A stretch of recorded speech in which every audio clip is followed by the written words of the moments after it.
Hey all, Hipper here. So today I'm checking out what is one of my favorite ships, and it is the Albemarle, and I'm using Tenant with an agile build, and that means Azure Lane Baltimore and Takao and all the speed and rudder perks, along with fully packed. So on the ship we have the, well, very usual agile setup, and don't forget to change your spotter plane to a radar. I mean, that's pretty much a no-brainer. So a 2.4 second rudder is actually not that fast for a tier 7 cruiser. It's one of the slowest, if not the slowest actually, if we like ignore the really big ones like Siegfried and stuff.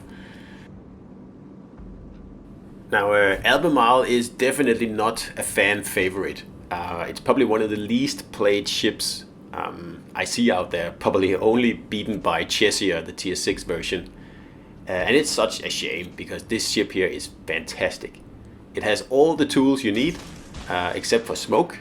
It could use a smoke, yeah, but it doesn't have it.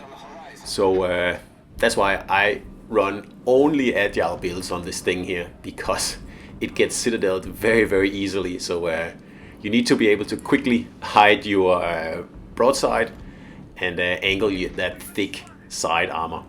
And like I say, it's kind of like the cruiser version of the Nelson, in that you need to angle the ship correctly, so you can take the hits on your like midsection armor, because the bow and the stern are like anything. Well, any battleship pretty much can shoot right through them, so you cannot bow tank or anything like that in the ship here. You will get citadeled very nastily. And also, if you're broadside on, you will also get citadeled. So notice here how I am keeping that angle towards the enemies. And for the incoming salvos, I make sure that I'm not facing them or broadside onto them, which is like par for the course for all cruisers. But it's extremely important in Albemarle, because if you get a battleship shell hit, and see here I'm angling again here, and we still take damage, but we avoid a citadel. That's it. That's the key. And you have this build here. You have 3 heals, and they are really powerful heals. So don't be like discouraged if suddenly a battleship takes 80% of your health. It's okay. Just disengage and heal up, just like pretty much any other British cruiser. Don't stay in the fight, because taking that last 20% health off you is not very difficult. So Albemarle actually shares a lot of characteristics with Atago. It's a ship that does its best work while moving, and I mean, like I said before, angling so you don't get citadeled is also an Atago thing, and you also have very good HE. Like you have the same fire chance Atago does, except you have a much faster reload. And it's much easier to get all 9 guns on the enemy in Albemarle than it is to get all 10 guns in Albemarle on the enemy. No, not in Albemarle, in Atago. That takes a bit of planning. And of course, like I said, you don't have that 15-second reload that you do on Atago. And don't forget that you do have a radar in this ship here. And that is really handy. I mean, every radar cruiser is very valuable. And the same with the German tier 7 cruisers with their long range sonars. They are also extremely good. And that's why it's such a shame no one plays Albemarle. Because you get situations like this where you get the destroyer and you're just waiting for him to smoke up. And as long as you go in here and you're angled and you keep an eye on the battleships, then it shouldn't be too hard to brute force your way in here. And as soon as he disappears, then just pop the radar and keep him spotted for everyone to shoot.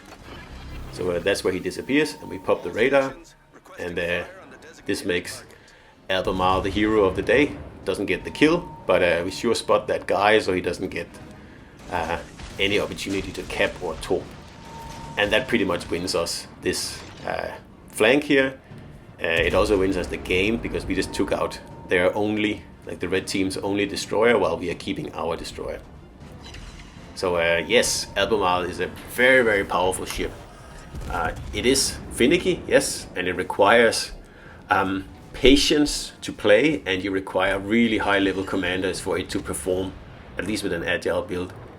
If you build a range build on this thing and park it somewhere behind the mountain and fire that glorious HE at the other ships, sure, you can rack up some very nice and impressive damage games, but you can't, like I said, brute force your way into the middle of the enemies like I did before, and at the same time be able to escape. If you want to play an HE spammer, there are far better options for that, like Cleveland, much better, also has a radar.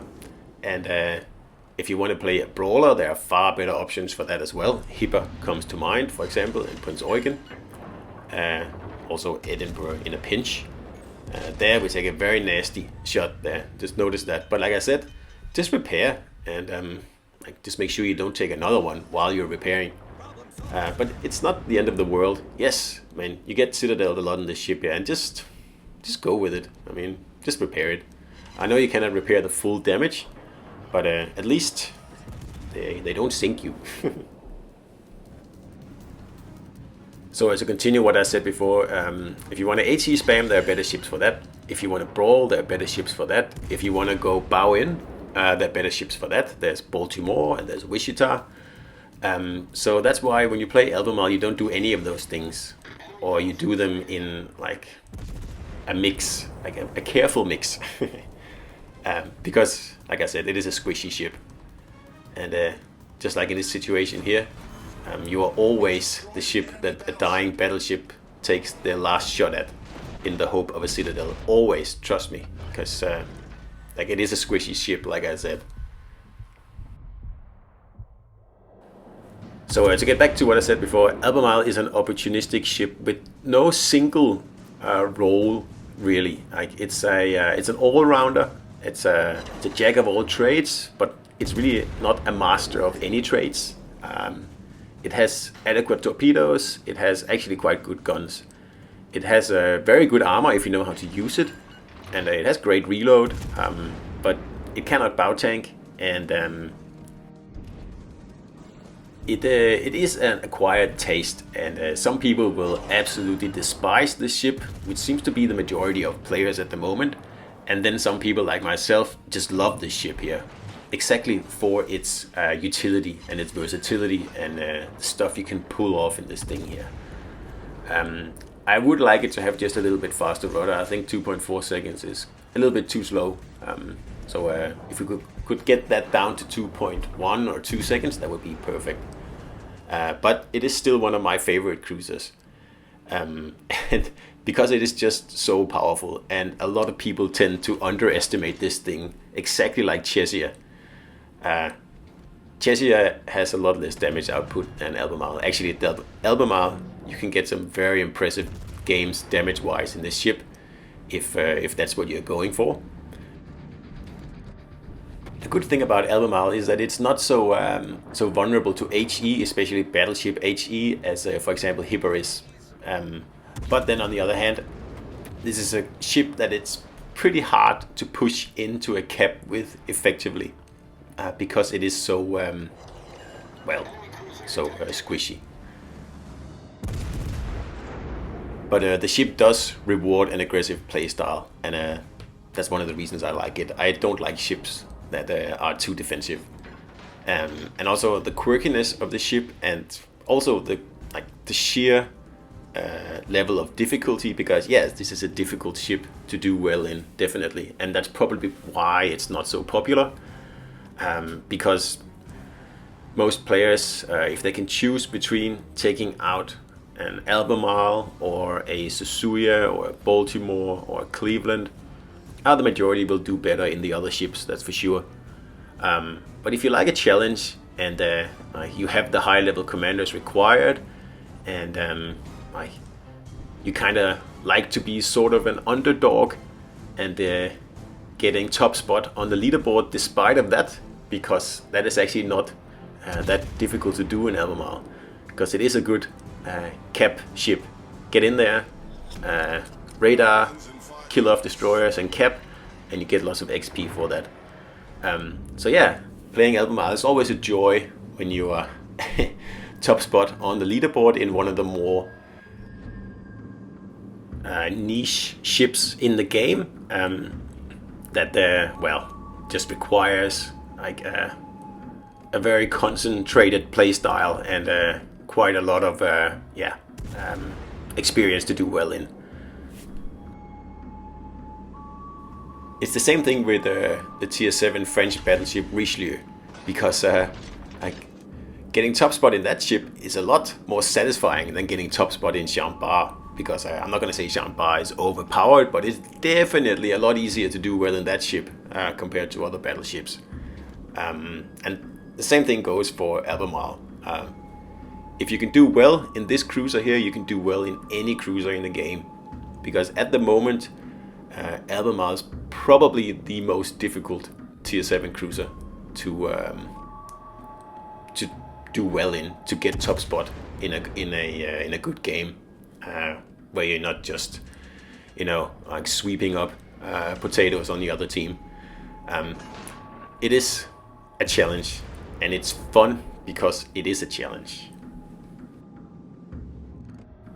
I hope we get some more British heavy cruisers, high tier heavy cruisers soon. For example, the Drake. I would like to try that. And judging from what Wargaming says, soon we should be able to research or buy, depending on what they decide to do, the Minotaur, which is a light cruiser in, you know, like the line of Edinburgh, stuff like that. I'm also very excited for that ship. And I keep crossing my fingers that it's going to have a 32mm bow, or at least a 30mm bow like Edinburgh. That would be nice. If it doesn't have that, I don't think I would like it much. But we'll see. We'll see. I'm hoping, and I don't understand if it doesn't have a 30mm bow. But like I said, we'll see what happens, because that's going to be pretty much an Edinburgh on steroids, and yeah, can't wait, to be honest. But like I said, I would love to see some more British heavies at the higher tiers. We have London down at tier 5, and yeah, I'm not a big fan of that ship. And we also have Exeter at tier 5, and that is a fantastic ship, absolutely great. And it's a bit of a shame it's down at tier 5. I would love to have something equivalent at tier 7. I know Albemarle is pretty close, but a heavy cruiser would smoke at tier 7. Yeah, that would be fun.